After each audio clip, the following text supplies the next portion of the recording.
Kok ada asap merah muda pas proses konklav ya? Padahal asap dalam konklav itu kan cuma dua warna, hitam dan putih. Emang apa yang terjadi?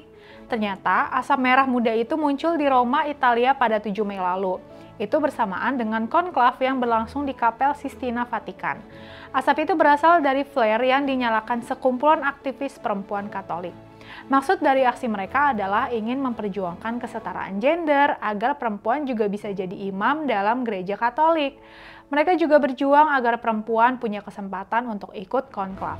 By the way, konklav itu pertemuan tertutup para kardinal gereja Katolik Roma buat memilih paus baru setelah paus sebelumnya meninggal atau mengundurkan diri. Pertemuan ini diadakan di tempat tertutup, tapi biasanya diadakan di Kapel Sistina.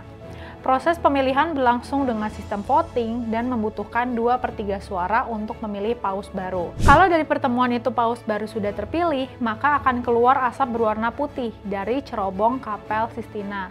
Tapi kalau belum terpilih paus yang baru, maka akan keluar asap berwarna hitam.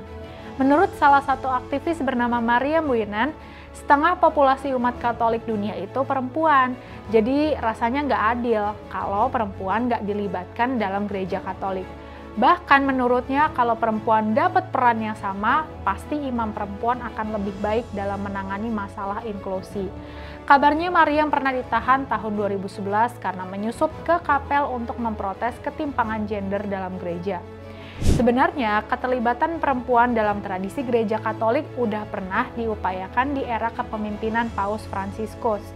Pada tahun 2016 dan 2020, Paus Fransiskus membentuk 2 komisi untuk mengkaji kemungkinan perempuan bisa jadi diakon. By the way, diakon itu pelayan gereja yang ditahbiskan dan biasanya membantu berbagai pelayanan.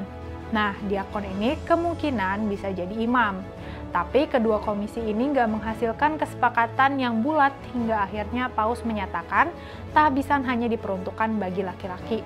Lalu pada Januari 2021, Paus Fransiskus mengeluarkan dokumen Spiritus Domini.